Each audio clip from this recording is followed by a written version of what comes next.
Nah sekarang ke ijazah palsu, kenapa tetap harus diproses? Nanti persoalannya bukan perdata lagi. Kalau ini yang diceritakan kita tadi itu kan soal perdata. Perdata itu sederhana. Kalau penggugatnya cabut selesai. Kalau penggugatnya misalkan berdamai selesai. Kalau pidana nggak ada damainya. Karena tindak pidana. Kalau pidana nggak ada yang namanya gugat-gugat, harus negara diwakili oleh polisi atau jaksa mengusut. Dan ini bukan sembarang pidana loh, pidana penipuan syarat kelengkapan calon presiden. Logika sederhananya, ngapain dia capek-capek membawa jaksa, polisi, ya, menangkap Bambang Tri, menangkap Gus Dur. Kalau punya asli, tunjukkan asli seperti kata Pak Amin Rais. Sederhana, tidak cukup 5 menit. Nih, saya dulu SD-nya di sini, SMP di sini, ini jasa asli. Tapi itu tidak dilakukan oleh seorang Joko Widodo. Itu kan semakin meyakinkan publik memang jasa aslinya nggak ada. Nah, kalau dia tidak memenuhi syarat berarti apa? Dia tidak dalam kapasitas berhenti dari jabatannya normal di 20 Oktober, tapi dia lengser. Dan konsekuensi orang yang lengser itu cacat hukum dan tidak bisa mendapatkan kompensasi dari jabatan yang dia tinggalkan.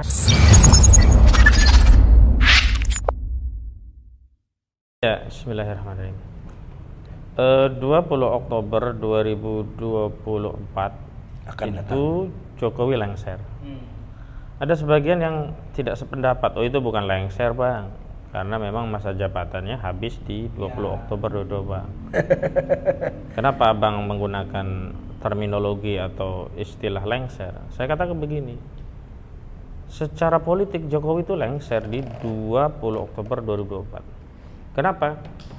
Karena sebelumnya Jokowi itu sudah berusaha untuk bisa mempertahankan kekuasaannya baik dengan menunda pemilu atau mengubah konstitusi agar jabatan presiden bisa 3 periode. Tapi karena kritikan masyarakat termasuk kita kan yang menyuarakan tolak 3 periode, tolak penundaan pemilu, kan akhirnya dia tak berdaya sehingga terpaksa harus mengakhiri jabatannya 20 Oktober 2024. Nah disitulah terminologi lengser itu tepat. Karena sebenarnya dia tidak ridho 20 Oktober itu berhenti sebenarnya. Dia pengennya nambah. Terus ya. Dia udah nambah pakai jadi ketua DPA? Belum. Pengennya nambah 3 periode sebagai presiden. Atau perpanjangan? Pengennya nambah waktu perpanjangan, dulu kan alasannya pandemi bla bla bla kan. Tapi akhirnya gagal. Nah berarti secara politik memang 20 Oktober itu Jokowi lengser. Itu dari sisi pendekatan politik. Yang kedua pendekatan sosiologis dan psikologis. Jadi secara sosial psikologi masyarakat itu sekarang itu sudah banyak menunggu-nunggu 20 Oktober bukan untuk melantik Prabowo, bukan. Tapi untuk menyaksikan lengsernya Jokowi. Dan kemudian ditangkap lagi. Itu dulu. Nah. Jadi secara psikologi tidak ada rasa beda ya, zaman SBY itu masih ada, wah kita kehilangan Pak SBY, pisah sambut, SBY 10 tahun. Lah ini kalau di eranya Jokowi, hore gitu loh kesannya masyarakat itu, hore. Paling yang sedih mungkin ya patron-patron kliennya, ya Projo. Dia kalau nggak ada Jokowi nggak ada Projo. Projo itu ada karena ada Jokowi. Kalau Projo nggak ada ya jadi nanti Pro Prabowo ya gitu ya. Makanya Emmanuel Ebenezer itu kan sekarang bukan Jokowi mania, sekarang menjadi Prabowo mania. Yes, nanti kalau Ahmad Koizzuddin jadi presiden, dia akan menjadi Ahmad Koizzuddin mania dia. Masih ada pro.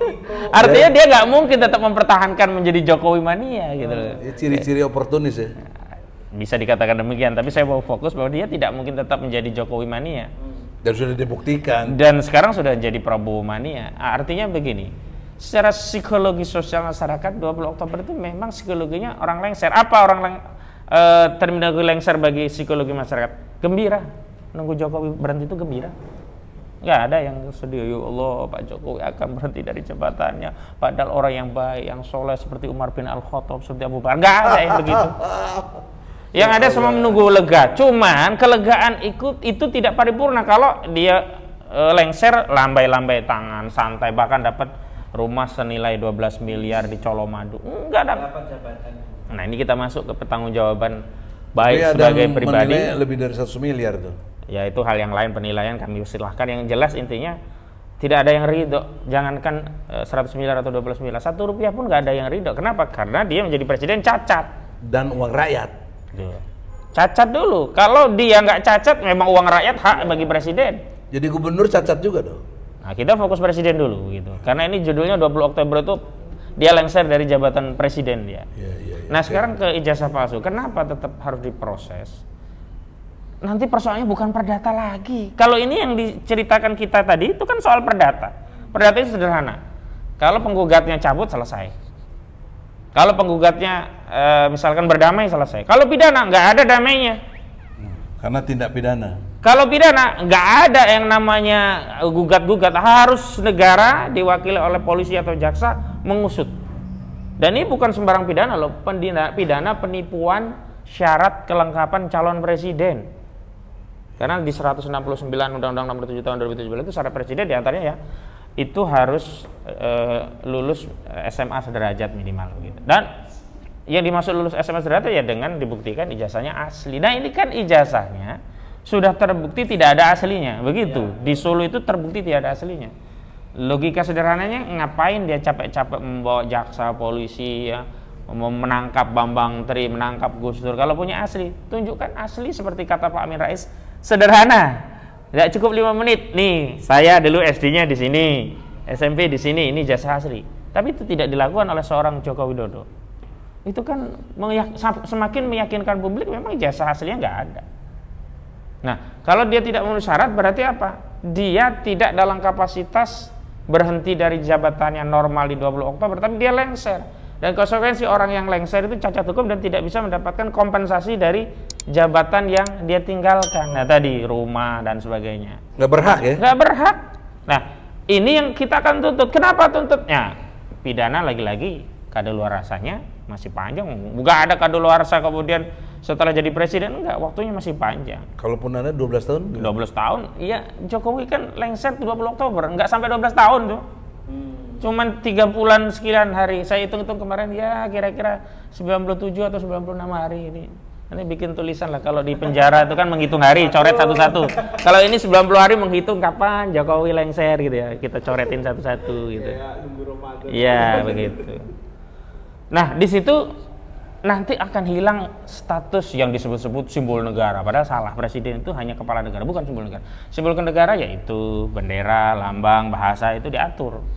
Presiden bukan simbol negara. Nah, karena dia tidak berstatus kepala negara, tidak lagi berstatus presiden, maka segala privilege akan hilang dan disitulah aparat penegak hukum bisa berjalan. Nah, ini yang kemarin kita sampaikan pada acara evaluasi kinerja presiden, salah satunya adalah tuntut dan seret adili presiden saudara Jokowi pasca nanti lengser. Artinya bukan berarti kalau lengser selesai lambai tangan begitu. Oke, itu yang saya sampaikan. Oke. Baik, terima kasih teman-teman semua yang sudah menonton. Tadi saya namanya sudah jelas. Kalau kemudian ini jasanya palsu, maka Pak Jokowi tidak berhak mendapatkan fasilitas negara termasuk rumah yang sudah disiapkan, tanahnya luas dan konon bangunannya sampai puluhan hingga ratusan miliar. Termasuk utang yang dia buat tuh. Nah, itu siapa yang nanti akan nanggung? Jadi ya, kan dia punya 11.000 triliun. Oh, dia sendiri ya, sebutan negara ya, Prof ya. Oke, terima kasih yang sudah menonton. Wassalamualaikum warahmatullahi wabarakatuh. Waalaikumsalam warahmatullahi wabarakatuh.